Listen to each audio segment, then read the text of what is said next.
தமிழக அரசு சார்பில் இருந்து தமிழக காவல்துறையில இருந்து எல்லாமே கொடுத்துட்டாங்க. அதே எஃப்ஐஆர் வந்து இன்னைக்கு வந்து சிபிஐ வந்து கரூர் நகர காவல் நிலையத்தில் இருக்கிற எஃப்ஐஆர் இருக்கிற அதே 3 அக்யூஸ்டும் மற்றும் பலரும் தான் இன்னைக்கு சிபிஐ வந்து அதே தான் பண்ணிருக்கு. நான் முதல்ல சொன்னதுல இருந்து இன்னைக்கு நான் அதே தான் சொல்லி சொன்னீங்க.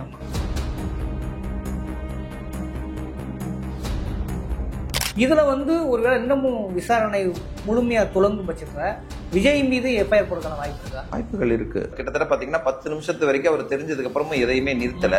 என்ன நோக்கத்துல அவங்க எடுத்தாங்கன்னு தெரியல. சோ அது தவறான உள்நோக்கம் இருக்கும்போது நிச்சயமா அவரும் குற்றவாளி ஆவார். அவர் மேல எஃப்ஐஆர் போட வாய்ப்பு. இதனால தான் மக்கள் இறந்து போனாங்க அப்படின்னா நிச்சயமா அவர் மேல எஃப்ஐஆர் வரும். அதுல என்ன சந்தேகம்?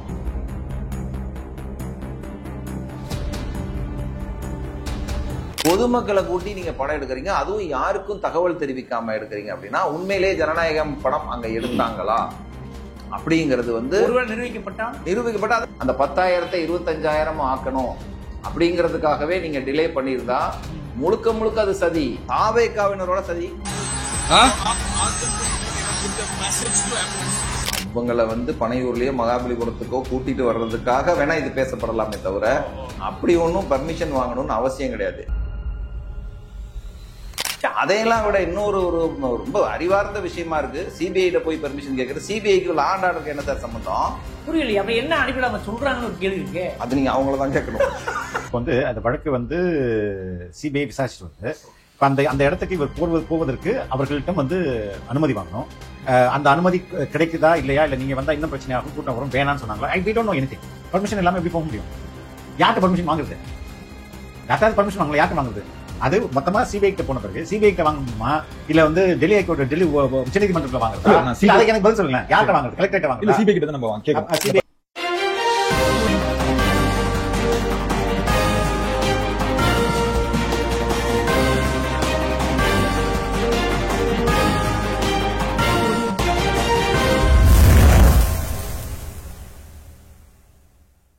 வணக்கம். இது அறத்தின் கழகம். இன்று நாம் சந்திக்கிற மிக முக்கியமான நீதித்துறை ஆளுமை அரசு வழக்கறிஞர் திரு மாதவன் அவர்கள். சார் வணக்கம். வணக்கம் சார். இன்னைக்கு கரூர் ஸ்டம்பட் விஷயமா இன்னைக்கு ஒரு விஷயம் வெளியே வந்திருக்கு. என்னன்னா, முதல் முறையாக சிபிஐ வந்து ஒரு ரிப்போர்ட், ஃபர்ஸ்ட் ரிப்போர்ட்டை தாக்கல் பண்ணியிருக்காங்க. அதில் வந்து A1 அந்த மாவட்ட செயலாளர் மதியழகன், A2 புஷியானந்த், A3 வந்து நிர்மல்குமார் அப்படிங்கிற ஒரு விஷயத்த இன்னைக்கு ஊடகம் முழுக்க வந்திருக்கிறது. இதுதான் கிட்டத்தட்ட முதல்ல வந்து அந்த எஸ்ஐடி தாக்கல் பண்ண வழக்கம் இருக்குன்னு நினைக்கிறேன். இதை எப்படி பாக்குறீங்க? என்ன நடக்குது? எஸ்ஐடியில் கரூர் நகர காவல் நிலையம் தாக்கல் பண்ண முதல் தகவல் அறிக்கை தான் இது. 27/9 அன்னைக்கு இந்த சம்பவம் நடந்தப்போ, இந்த சம்பவம் நடந்த உடனே அன்னைக்கு ராத்திரியே வந்து முதல் தகவல் அறிக்கை வந்து நம்ம தமிழக அரசு தமிழக போலீசார் காவல்துறை வந்து கரூர் நகர காவல்துறையிலேருந்து பதிவு பண்ணிட்டாங்க. அதே தான், அதில் வந்து இதே தான் போட்டிருந்தாங்க. A1 வந்து அந்த மாவட்ட செயலாளர் மதியழகன், A2 பொதுச் செயலாளர் அவங்க கட்சியோட பொதுச் செயலாளர் புஷியானந்த், A3 வந்து சிடி நிர்மல்குமார். இவங்க 3 பேரும் மற்றும் பலர்.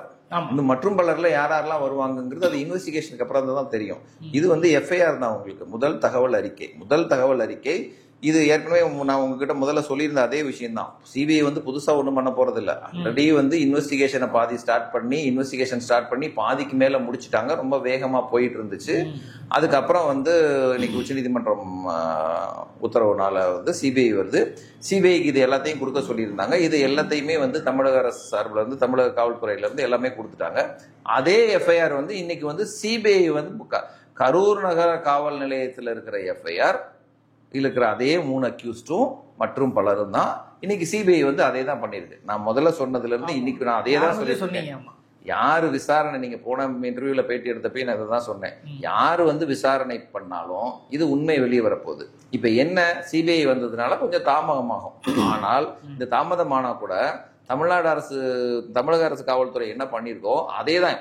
அங்கேயும் ஐபிஎஸ் ஆபீசர்ஸ் தான் இருக்காங்க, இங்கேயும் ஐபிஎஸ் ஆபீசர்ஸ் தான் இருக்காங்க. ஆல்ரெடி போட்டது உயர் நீதிமன்றம், இப்ப போட்டுக்கிறது உச்ச நீதிமன்றம். அவ்வளவுதான். அதுல வந்து அவைக்காரங்களுக்கு என்ன திகட்டல் இருந்துச்சுன்னு தெரியல, அவங்க உச்ச நீதிமன்றம் போனாங்க. ஆனா விசாரணை என்பது யாரு நடத்தினாலும், இந்த எந்த விசாரணை அதிகாரிகள் நடத்தினாலும் நம்ம இப்ப சொன்ன மாதிரி தான் ஐபிஎஸ் ஆபீசர்ஸ் தான் அவங்களும். ஸோ இதே தரப்புல தான் விசாரணை போக போகுது. ஒன்றும் பெரிய மாற்றங்கள் எதுவுமே இருக்காது. ஆனா வந்து இப்போ குறைஞ்சபட்சம் அது வந்து இவங்களுக்கு சாதகமாகவும் சதின்னு ஒரு வேர்டு பயன்படுத்தினாங்கல்ல, உச்சநீதிமன்றத்தில் அதை சொன்னாங்க இல்லையா, அது சம்பந்தமாக இனிமேல் வர வாய்ப்பு இருக்கா? அதை எப்படி புரிஞ்சுக்கிறது? நிச்சயமா. இப்போ சதி அப்படின்னு சொன்னது இப்போ 27/9 நம்ம மீடியாக்கள் மூலமா நிறைய விஷயங்கள் பார்த்துட்டு இருக்கோம். நீங்க மீடியாக்கள் நீங்க எப்படி, உங்களுடைய கோணம் என்னன்னு தெரியல. ஒரு வழக்கறிஞரா என்னுடைய கோணத்துல நான் எப்படி பாக்குறேன்னா, ஒவ்வொரு இன்னைக்கு ஆயிரக்கணக்கான மீடியாக்கள் இருக்கு, அதுல நூற்றுக்கணக்கான மீடியாக்கள் நம்ம ரெகுலரா வாட்ச் பண்ற மீடியாஸ் இருக்கு. அவங்க ஒவ்வொருத்தரும் இன்னைக்கு முக்கிய ஆவணங்களை வெளியிட்டு இருக்காங்க. ஆவணங்கள் அப்படிங்கிறது பாத்தீங்கன்னா வீடியோ ஆவணங்கள் வெளியிட்டு இருக்காங்க. வீடியோல அன்னைக்கு என்ன நடந்துச்சு, அவர் எத்தனை மணிக்கு உள்ள வந்தாரு, எந்த இடத்துல அந்த வண்டி பிளாக் ஆச்சு, அதுக்கப்புறம் எப்படி கொஞ்சம் கொஞ்சமா மூவ் ஆகி வந்தது, அந்த ஸ்டாம்பீட் ஆகி 41 பேர் இறந்த இடத்துல அந்த வண்டி எப்படி வந்துச்சு, எப்படி போலீசாரால் கொண்டு வரப்பட்டுச்சு நீங்க பார்க்கலாம். அவரு விஜயே என்ன சொல்றாரு, முதல்ல ஆரம்பிக்கும் போது காவல்துறைக்கு நன்றி சொல்லிதான் ஆரம்பிக்கிறாரு. அப்புறம் எங்க சதி கோட்பாடு வந்துச்சு? சதி கோட்பாடுங்கிறது இன்னைக்கு அவங்க தங்களுடைய வசதிக்காக, தங்களுடைய சூழ்நிலைகளுக்காக பேசிக்கிறாங்க. ஸ்டாம்பீடு நடந்தது உண்மை. அந்த ஸ்டாம்பீடுக்கு யார் காரணம் அப்படிங்கிறது மட்டும்தான் இப்ப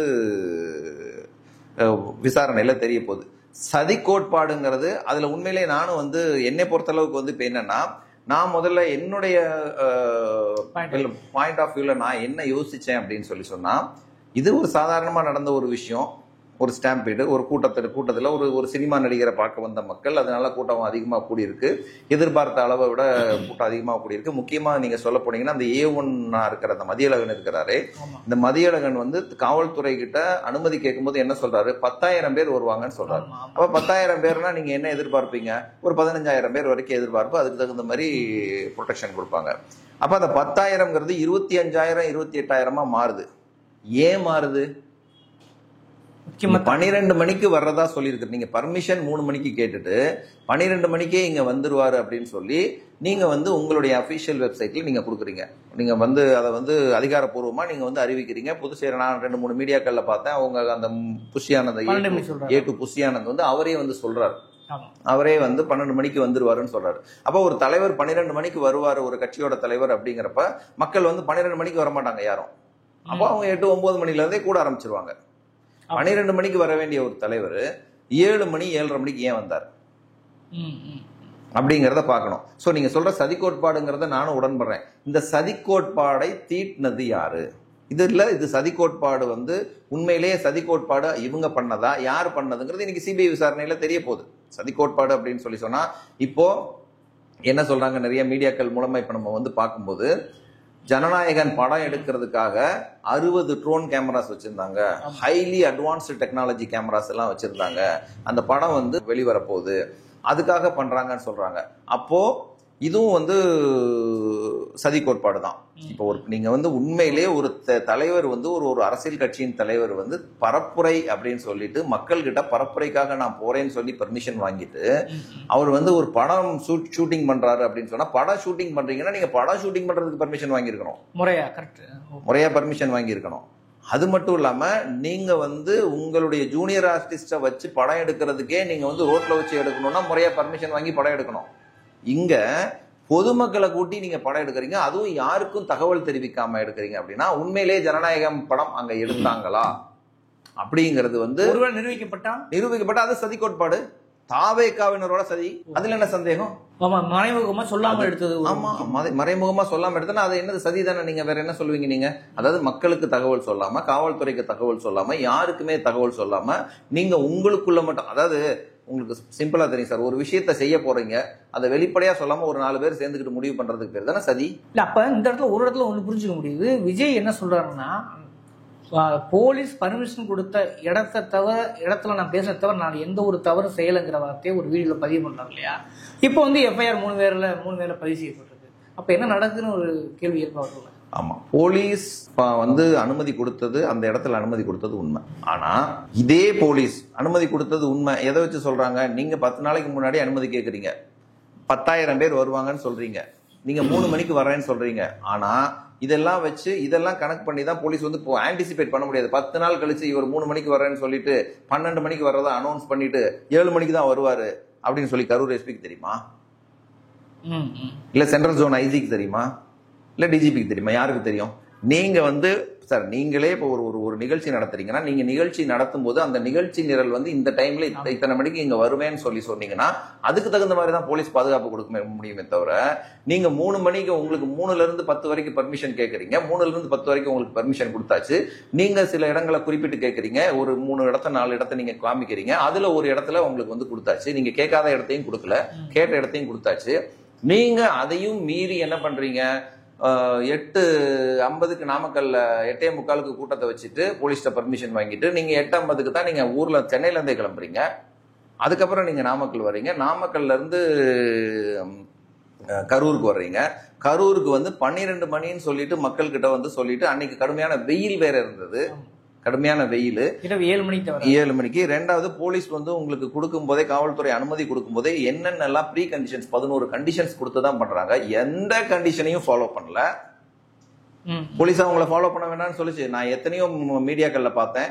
பாத்தீங்கன்னா இந்த தாவேகா தொண்டர்கள் போய் ஒரு மரத்து மேல ஏறி உட்காந்துருக்கான். போலீஸ் வந்து தன்னுடைய யூனிஃபார்மோட மேல ஏறி அவங்கள கூப்பிட்டு கீழே வர வச்சு அவனை வந்து மிரட்டி கீழே இறக்கி வச்சு இந்த மாதிரி ஒவ்வொரு இடத்துல ஒன்றும் இல்லை. நீங்க அது ஏன் போலீஸ் அதை போய் பண்ணணும்? இப்ப இன்னைக்கு என்ன நடந்துச்சு, ஒரு மரக்கலையில இருந்து ஒருத்தன் ஒடிஞ்சு விழுந்ததுனால ஒரு குழந்தை 1.5 வயசு குழந்தை வயிறு கிழிஞ்சு இறந்து போயிருக்கு. ஸோ போலீஸ் வந்து எவ்வளவு பண்ண முடியும்? 600-700 போலீஸ் போட்டிருக்காங்கன்னு சொன்னா 25,000 பேரும், 25,000 பேர்ல 15,000 பேர் 20,000 பேர் குரங்கு மாதிரி தவிட்டு இருக்கான். அவனை நீங்க எப்படி போலீஸால வந்து கண்ட்ரோல் பண்ண முடியும்? நீங்களும் தானே ஒத்துழைச்சிருக்கணும். நீங்க யாராவது இருந்தீங்களா? இவங்க தரப்புல இருந்து பர்மிஷன் கேட்டிருந்தாங்களே, பர்மிஷன் கேட்டிருந்த தரப்புல இருந்து நீங்க வாலண்டியர்ஸ் வச்சிருந்தீங்களா? வாலண்டியர்ஸை வச்சு ஒழுங்குபடுத்தினீங்களா? போலீஸ் எல்லாமே பண்ணுச்சு. அப்போ நீங்க 3 மணிக்கு வர வேண்டிய நேரத்தில் நீங்க 3 மணிக்கு வந்திருந்தீங்கன்னா அந்த இடத்துல நீங்க இன்னும் பேசியிருக்கலாம். அதுக்கு 100-150 மீட்டருக்கு முன்னாடியே உங்களை டிஎஸ்பி மறிக்கிறாரு. மறிச்சு சார் இங்க இருந்து பேசுங்கன்னு சொல்றாரு. இது எல்லா ஊடகங்களையும் வெளியே வந்திருக்கு. எதுவுமே வந்து வீடியோக்களாவே வந்திருக்கு. ஏன்னா இன்னைக்கு எல்லார் கையிலயும் கேமரா இருக்கு. பல்வேறு ஆயிரக்கணக்கான ஆட்கள் வந்து வீடியோ எடுக்கிறாங்க. அது போக ட்ரோன் வச்சு எடுக்கிறவங்களும் இருக்கிறாங்க. ட்ரோன் வச்சு இவங்க சினிமா எடுத்தது போக ட்ரோன் வச்சு படம் எடுக்க மற்ற மீடியாக்கள் வந்து பத்திரிகையாளர்கள் எடுத்திருக்காங்க. இது எல்லாமே வெளியே வந்திருக்கு. எதுவுமே இதுல வந்து பொய்யான தகவல் இல்லை. அப்ப டிஎஸ்பி சொல்றாரு, சார் நீங்க போக வேண்டாம், அங்க போனீங்கன்னா இன்னும் நெரிசல் அதிகமாகும், இங்க இருந்தே நீங்க பேசுனீங்கன்னா அது வந்து உங்களுக்கு ஈஸியா இருக்கும், இங்கே பேசலாம்னு சொல்றாங்க. அப்ப நீங்க போலீஸ் சொன்னது கேட்டீங்களா? நான் போலீஸ் கொடுத்த இடத்துலதான் நான் போய் பண்றேன்னு சொன்னா போலீஸ் கொடுத்த இடத்துல வந்து அந்த நேரத்தோட சூழ்நிலை நீங்க கணக்கிலே எடுத்துக்க மாட்டீங்களா? சரி, போலீஸ் உங்களுக்கு பர்மிஷன் கொடுத்துச்சு 10 மணி வரைக்கும். அப்ப 7 மணி 7:30 மணிக்கு இத்தனை உயிர்கள் பலியாயிருச்சு, நான் 10 மணி வரைக்கும் பேசிட்டு தான் இறங்குவேன்னு சொல்வீங்களா? சார், அசம்பாவிதங்கள் நடக்கும் போது அது ஒரு தலைவரோட கடமை சார். நீங்க சில மீடியாக்கள்ல நானே பார்த்தேன், அழகா ஒவ்வொரு நிமிஷத்துக்கு ஒவ்வொரு செகண்டுக்கும் சொல்றாங்க, இத்தனை மணிக்கு அவர் மேல ஏறினாரு, ஏறும்போது முதல் ஆம்புலன்ஸ் இத்தனை மணி இத்தனை செகண்டுக்கு வந்து கிராஸ் பண்ணுச்சு, அது கிராஸ் பண்ணும்போது அவர் கேள்வி கேட்கிறாரு. அப்போ ஒரு தலைவரோட வேலை என்ன சார்? அவர் வந்து கேட்க வேண்டாமா இந்த ஆம்புலன்ஸ் ஏன் போகுது? அதுல நம்ம கட்சி கொடி இருக்குன்னு வேற சொல்றாரு. இந்த ஆம்புலன்ஸ் ஏன் போகுது, எந்த இடத்துல நெரிசல் இருந்தது, இதெல்லாம் கேட்கணும்ல, இறங்கி வந்து சரி பண்ணணும்ல. எதுவுமே பண்ணாம திடீர்னு நீங்க வந்து காவல்துறையை வந்து குறை சொல்றது எந்த விதத்துல நியாயம்? சரி, காவல்துறையை நீங்க குறை சொன்னீங்க, சிபிஐ போனீங்க, இன்னைக்கு சிபிஐ வந்திருக்கு. இந்த தமிழக காவல்துறை கொடுத்த அதே எஃப்ஐஆர் தான் இன்னைக்கு சிபிஐயும் வந்து தாக்கல் பண்ணிருக்கு கோர்ட்ல, சரிங்களா? அதுக்கப்புறம் நீங்க வந்து இதுல காவல்துறையை நீங்க எப்படி உங்களால குற்றம் சாட்ட முடியும்? நீங்க சொன்ன நேரத்துக்கு வரல, இதே தானே இன்னைக்கு சிபிஐயும் பண்ண போகுது. இதுல எஸ்ஐடி இதுவரையும் பண்ணிருக்க விசாரணை இருக்கு இல்லையா, அந்த என்கொயரியும் அதே போல ஒரு நபர் ஆணையம் போட்டாங்க, அந்த என்கொயரியும் இப்ப அப்படியே அங்க போயிருக்குமா? இதுல வந்து ஒருவேளை இன்னமும் விசாரணை முழுமையா துளங்கும் பட்சத்துல விஜய் மீது எஃப்ஐஆர் போடுறதுக்கான வாய்ப்பு இருக்கா? வாய்ப்புகள் இருக்கு. விசாரணையின் முடிவில் வந்து அவரும் அதுல சம்பந்தப்பட்டிருந்தாருன்னா அது விசாரணையின் முடிவுகள்ல தான் தெரிய வரும். இன்வெஸ்டிகேஷன் முடியும் போது வந்து அவர்னால கூடம் தானே கண்டிப்பா. அப்போது சிபிஐலயும் அந்த அவர் மேல எஃப்ஐஆர் இல்ல, அரசு தாக்கல் பண்ண விஷயத்துலயும் அவர் மேல எஃப்ஐஆர் இல்ல சார். நீங்க அரசு தாக்கல் பண்ணும்போது அது வந்து எஃப்ஐஆர் தான், அது முதல் தகவல் அறிக்கை தான். இனிமேதான் விசாரணை அறிக்கை வரணும், சரிங்களா? முதல் தகவல் அறிக்கை மட்டும்தான் பண்ணிருக்கு. அது அரசு பண்ணுனா அதையே அவங்களும் வந்து இப்ப செஞ்சிருக்காங்க. இப்ப விசாரிக்கும் போதுதான் இப்ப நீங்க சொன்னீங்க இல்லையா சதி கோட்பாடு, இதே சதி கோட்பாடு இவங்க தாவகனவர்களா சேர்ந்து ஜனநாயகன் படத்துக்காக மக்களை ஏமாத்தி பண்ணாங்களா அப்படிங்கிறது தெரிய வரணும், சரிங்களா? அது தெரிய வந்தாலோ அதுக்கப்புறம் விஷயம் தெரிஞ்சு மக்கள் இத்தனை பேர் இறந்திருக்காங்கன்னு தெரிஞ்சதுக்கு அப்புறமோ, அதுவும் ஒரு சில மீடியாக்கள் என்ன சொல்றாங்க, நான் இன்னைக்கு ராஜ்பாபுலாம் ஒருத்தர் பேசினார், அதுல எல்லாம் வந்து என்ன பாக்குறேன், விஜய் அந்த இடத்துக்கு வர்றதுக்கு முன்னாடியே 4 பேர் இறந்துட்டாங்கிறாரு. அது பேசிட்டு இருக்கும்போது இறந்தாங்க, பேசிட்டு இருக்கும்போதே விழுந்துட்டு இருக்காங்க. பேசிட்டு இருக்காரு, அவர் பேசிட்டு இருக்கும் போது வந்துட்டு இருக்காங்க அந்த ஆவணங்கள். இது எல்லாமே அதெல்லாம் தாண்டி தாமதமா வந்ததுங்கிறது அவர் மேல ஒரு பிரச்சனையா, அவர் மேல ஏற்படுற வாய்ப்பு இருக்காதான்னு கேட்கிறேன். இது இயல்பு தானே? தாமதமா வந்தது இயல்புன்னு சொல்ல முடியாது சார். தாமதம் வந்ததுனாலதானே கூட்டங்கள் அதிகமா இருக்கு. அதுதான் சொல்ல வரேன். அது தாமதமாக வந்தது இயல்பு இல்ல, அது வந்து இயல்பு நிலைக்கு மாறான ஒரு விஷயம். அதனால வந்து இவர் தாமதமா வந்தது ஒரு முக்கியமான காரணம். அதையும் விட போலீஸ் தடுத்தும் தாண்டி போய் நான் அந்த ஸ்பாட்ல தான் நிறுத்துவேன் அப்படின்னு அதுக்குதான் இப்ப நான் உங்கள்ட்ட சொன்ன சதி கோட்பாடு. என்ன சதி கோட்பாடு சொல்ல வரேன்னா, நீங்க உண்மையிலேயே அவர் தேர்தல் பரப்புறீங்கன்னா 100 மீட்டருக்கு முன்னாடியே பேசிட்டு போயிருக்கலாம். அதே மக்கள் கேட்க போறாங்க. நீங்க ஏன் அந்த இடத்துக்கு போகணுங்கிறீங்க? இந்த சதி கோட்பாடு நம்ம ஒரு சில மீடியாக்கள்ல வந்தது மாதிரி அந்த இடத்துலதான் வந்து அவங்க வந்து பாயிண்ட் பிக்ஸ் பண்ணி கேமராஸ் வச்சிருக்காங்க. அப்போ நீங்க அந்த இடத்துலதான் வந்து இதனால்தான் மக்கள் இறந்து போனாங்க அப்படின்னா நிச்சயமா அவர் மேல எஃப்ஐஆர் வரும். அதுல என்ன சந்தேகம்? ஏன்னா இதுவா இருக்கும் பட்சத்துல நான் சொல்ற வருது, இப்ப இது வந்து வெளியில மீடியாக்கள் மூலமா நிறைய வெளிவருது. ஜனநாயகன் இந்த சிபிஐ விசாரணையில ஜனநாயகன் படம் எடுக்கிறதுக்காக செஞ்சாங்க அப்படின்னா நிச்சயமா விஜய் குற்றவாளி ஆவார். அது ஒண்ணுதான் அந்த பாயிண்ட் வர வாய்ப்பு இருக்கா? ஏன்னா இப்ப தாமதம் வந்ததுக்கோ அதுக்கான இவர் பொறுப்பாகிறாருல்ல. தாமதமா வந்தது மட்டும்தான் அது வந்து அது அதே மாதிரி பேசிட்டு இருக்கும் போதே இறந்துடுறாங்கன்னு தெரியுது. அதுக்கு பிறகு நான் திரும்பி பேசவான்னு கேட்கிறாரு. அவர் முன்னாடி ஆம்புலன்ஸ் போகுது. அப்ப அதெல்லாம் அவர் குற்றம் மாறாதான ஒரு இயல்பு. அதுதான் இவர் வந்து பேசிக்கிட்டு இருக்கும் போது இறந்து போனது அவருக்கு தூக்கிட்டு போறதெல்லாம் பாக்குறாங்க. அவருக்கு தெரியுமா அப்படிங்கறதெல்லாம் தான் விசாரணையில வந்து தெரிய வரும். தெரிஞ்சேதான் இவர் குழந்தை காணாம போகுது அவரே சொல்றாரு. குழந்தை காணாம போகுது அப்படிங்கறத வந்து சொல்றாரு. அதுக்கப்புறம் பல உயிர்கள் வந்து ஒன்னொன்னா பலியாயிட்டே இருக்குது. எப்பவுமே நிறுத்தல. கிட்டத்தட்ட பாத்தீங்கன்னா 10 நிமிஷத்து வரைக்கும் அவர் தெரிஞ்சதுக்கு அப்புறமும் எதையுமே நிறுத்தல. என்ன நோக்கத்துல அவங்க எடுத்தாங்கன்னு தெரியல. சோ அது தவறான உள்நோக்கம் இருக்கும்போது நிச்சயமா அவரும் குற்றவாளி ஆவார். அவர் மேலே எஃப்ஐஆர் போட வாய்ப்பு. நிச்சயமா எஃப்ஐஆர் போடணும். அவர் மேலேயும் எஃப்ஐஆர் போடணும். அது இருக்கும் பட்சத்துல இவங்க படம் எடுக்கிறதுக்காக அந்த இடத்துல வந்து வேணும்னே அர்ஜி பண்ணி அந்த இடத்துல வந்து நின்று கூட்டத்தை வந்து ரொம்ப நேரமா கூட்டி வச்சு 12 மணில இருந்து 7 மணி வரைக்கும் கூட்டத்தை கூட்டி வச்சு நம்பர் ஆஃப் பீப்புள் அதிகமா ஆகணுங்கிற ஒரு காரணத்துக்காக, சினிமாவுக்கு இவங்களுக்கு அதிக ஆள் வேணுங்கிறதுக்காக, தன்னை ப்ரொஜெக்ட் பண்ணிக்கிறதுக்காக ஒருத்தர் வந்து இவ்வளவு பெரிய மாசை வந்து உருவாக்கி அதுல உயிர் பலிகள் வந்திருக்குன்னு சொன்னா நிச்சயமா அவர் குற்றவாளி ஆக்கப்படணும். இன்னொரு விஷயம் தொடர்ந்து சொல்லப்படுது என்னன்னா, போலீஸும் இதுக்கு ஒரு மிக முக்கியமான பொறுப்பேற்றுக் கொள்ளணும். அவர்களும் இதில் இந்த ஸ்டாம்பிடுக்கு காரணமா இருக்கிறதுக்கான வாய்ப்பு சொல்ல அத்தனையும் இருக்குன்ற ஒரு பார்வை இருக்குல்ல, நம்ம அதை கடந்து போக முடியுமா? அது வந்து முழுக்க ஒரு தவறான வாதம். ஏன்னா போலீஸ் வந்து நீங்க காவல்துறையில அனுமதி கேட்கறீங்க. யாரா இருந்தாலும் காவல்துறையில அனுமதி கேட்கும் போது எந்த இடத்துல வேணும், இடத்த வந்து ஒரு இடத்த மட்டும் குறிப்பிட்டு கொடுக்க முடியாது, ஒரு 2-3 இடத்த கொடுக்கணும். இது உச்சநீதிமன்ற வழிகாட்டுதலே இதுல இருக்கு. 2-3 இடத்த நீங்க வந்து கொடுக்குறீங்க. அந்த இடத்துல வந்து இத்தனை பேர் வருவாங்க அப்படின்னு சொல்றீங்க. அத்தனை பேர் வருவாங்க அப்படிங்கிறப்ப வந்து என்ன பண்ணுவாங்க, இன்டெலிஜென்ஸ் ரிப்போர்ட்ல என்ன பண்ண முடியும், இன்டெலிஜென்ஸ் என்ன பண்ணுவாங்க, ஒரு 10% இல்ல 20% கூடவோ குறையவோ ஆகலாம். குறையா வந்தா பிரச்சனை இல்லை, கூட ஆகலாம். அப்படிங்கிற பட்சத்துல நீங்க ஒரு 10,000 பேர் அப்படிங்கிறப்ப நீங்க ஒரு 12,000 13,000 பேர் வரைக்கும் எதிர்பார்த்து போலீஸ் ப்ரொடெக்ஷன் கொடுக்க முடியும். நீங்க 10,000 பேர் தான் கூடுவாங்க அப்படின்னு தெரிஞ்சு, உங்களுக்கு 10,000 பேர் கூடுவாங்கன்னு தெரிஞ்சுதான் நீங்க பர்மிஷன் கேட்டிருக்கீங்க.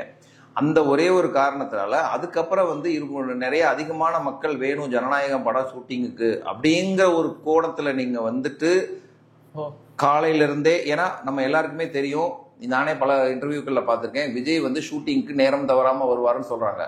ஷூட்டிங்க்கு நேரம் தவறாம வர்றவரு எப்படி வந்து இதுக்கு மட்டும் நேரம் தவறி வர்றாரு? அப்போ நீங்க எதிர்பார்த்ததை விட உங்களுக்கு இவ்வளவுதான் கூட்டம் வரும் அப்படின்னு நீங்க எதிர்பார்க்கறீங்க. 10,000 பேர் தான் வருவாங்க மத்தியானம் 3 மணிக்கு இல்ல 4 மணிக்குன்னு எதிர்பார்க்கறீங்க.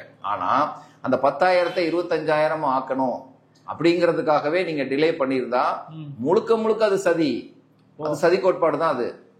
இப்ப அதை வந்து சிபிஐ கண்டுபிடிக்கணும். நிச்சயமா சிபிஐ கண்டுபிடிச்சிருவாங்க.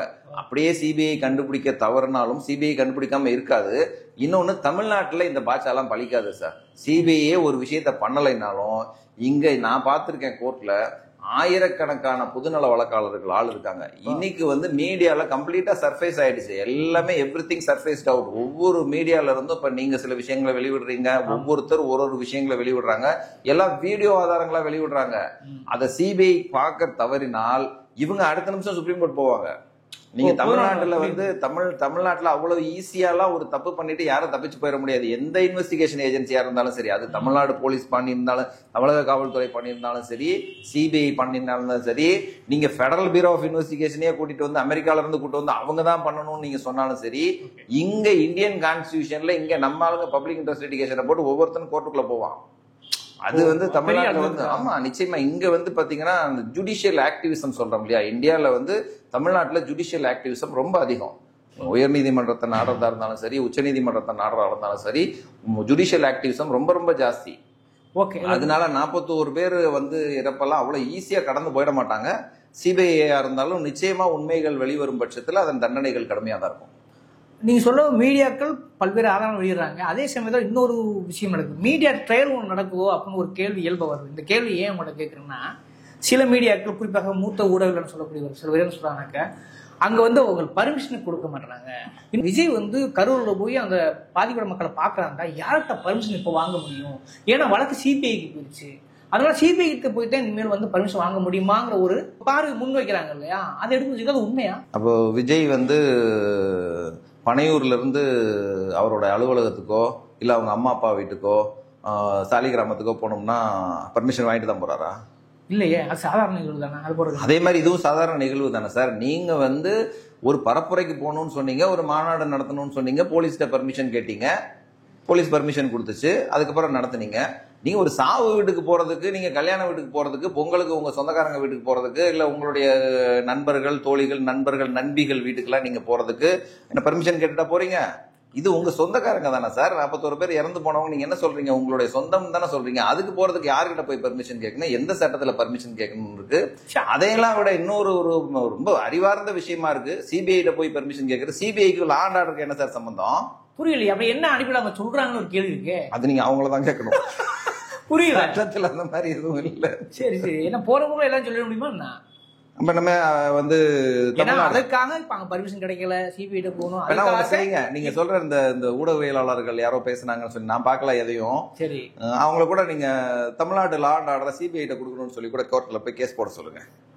உச்ச நீதிமன்றத்துல போய் வேடிக்கை இல்லையா இது கேட்கறதுக்கு? ஏங்க ஒரு மனிதன் சாதாரணமா நடமாடுறதுக்கெல்லாம் போய் போலீஸ்ல பர்மிஷன் வாங்குவாங்க?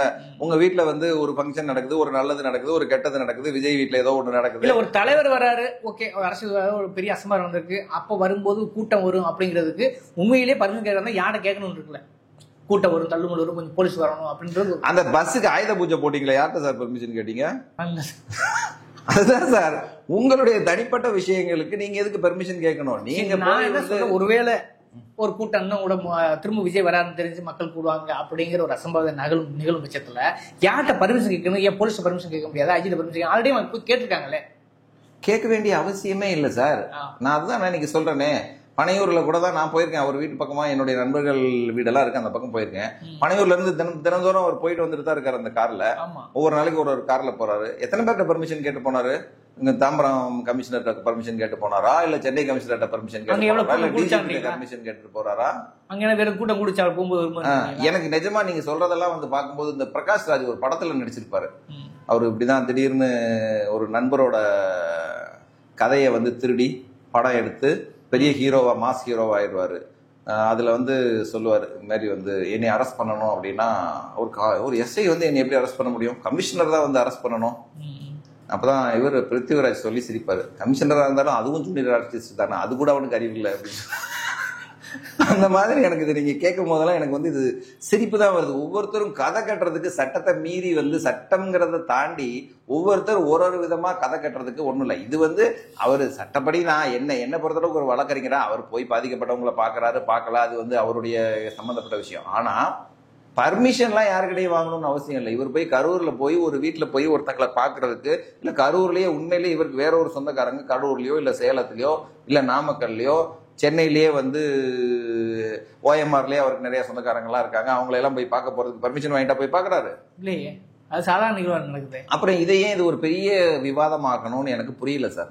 இல்ல அது ஏன்னா ஒரு பெரிய ஒரு உயிரிழப்பு ஏற்பட்டிருக்கு, அப்ப திரும்ப ரொம்ப கூட்டம் கூடுவாங்க, அப்ப அந்த கூட்டத்தை கட்டுப்படுத்த வேண்டிய பொறுப்பு காவல்துறை இருக்குல்ல, அப்ப காவல்துறையிட்ட நம்ம குறைஞ்சபட்சம் சொல்லணும்னு ஒரு இது இருக்கு இல்லையா, விதிமுறை இருக்கும்ல சார். கூட்டம் கூடுறது அப்படிங்கிறது வந்து நீ அதான் நான் சொல்ல வந்தேன், இது பரப்புரைக்கு ஓகே. சாதாரணமா சென்னை ஐஜில அவங்க ஒரு மனு போட்டிருந்தாங்க இல்லையா, அவங்க எல்லாருக்கும் போடுவாங்க, சென்னை ஐஜில போட்டுருவாங்க, டிஜிபிக்கு போட்டிருக்காங்க, அதெல்லாம் ஓகே. அதுவும் இல்லாம என்ன கேட்டிருந்தாங்க, கிரீன் காரிடார் கேட்டிருந்தாங்க. அதுவும் நடந்துச்சு. நிஜமா வியப்பா இருக்கு சார். மாதிரி வந்து ஒரு அறிவார்ந்த தமிழ் ஒரு கேள்வி. அதை தாண்டி என்னன்னா இதன் விளைவாகத்தான் பர்மிஷன் கிடைக்கல, அங்க போறது சிக்கல் இருக்கு. அதனாலதான் இப்ப அந்த பாதிக்கப்பட்ட 41 குடும்பங்கள் இருக்கு இல்லையா, அந்த குடும்பங்களை அப்படியே வந்து மாமல்லபுரத்துல வந்து விஜய் சந்திக்க போறார் அப்படிங்கிற ஒரு அடுத்த கடத்தை நகர்ந்துட்டாங்க.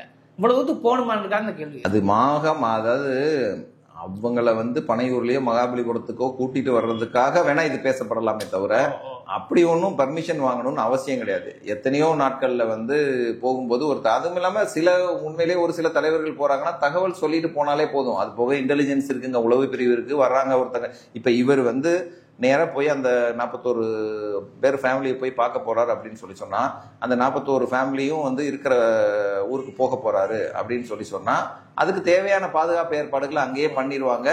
அங்க வந்து மக்களை வந்து அதிக அளவுல கூட விட மாட்டாங்க, அதெல்லாம் வந்து போலீஸ் பண்ணிடுவாங்க. அதெல்லாம் பிரச்சனை இருக்கு. வந்து இதுக்கு சிபிஐக்கு போகணும், இதுக்கெல்லாம் சிபிஐக்கு பெர்மிஷன் கேட்கணும்னு அவசியம் இல்லை. ரெண்டாவது சிபிஐ என்ன சார் பண்ணுது, சிபிஐக்கு வந்து நீங்க இந்த வழக்கை விசாரிக்கிறதுக்கு ஒரு சிறப்பு குழுவை போட்டு உச்ச நீதிமன்றம் அனுமதி கொடுத்திருக்கு, அவ்வளவுதான்.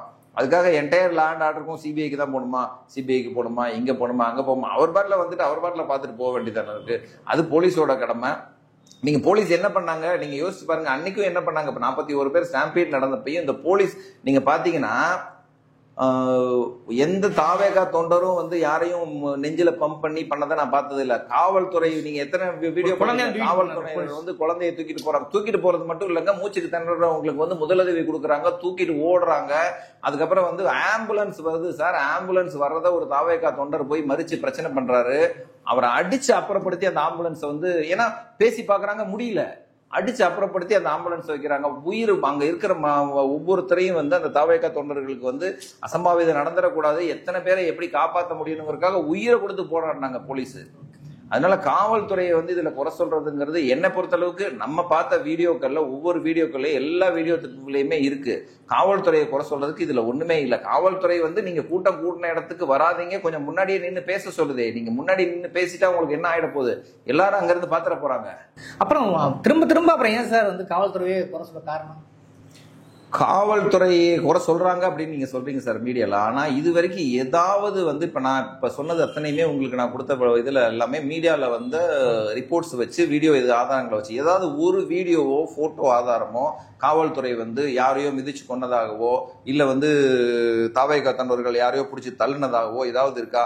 எப்போ தள்ளுறாங்க, இந்த பஸ் உள்ள வரும்போது அவங்களுக்கு வேற வழியே இல்ல, இதுங்குது கூட்டம் மொத்தத்துக்கே வந்து அந்த இதுல வந்து இவ்வளவு பெரிய பஸ் 10-12 அடி அகல இருக்கிற பஸ்ல அவ்வளவு மக்கள் திரண்டு இருக்கிற ஒரு இடத்துல அவ்வளவு டென்ஸ் பாப்புலேட்டரா அந்த இடத்துல இருக்காங்க. அவ்வளவு தூரம் அப்படியே அடர்த்தியாகி போய் நிக்குது.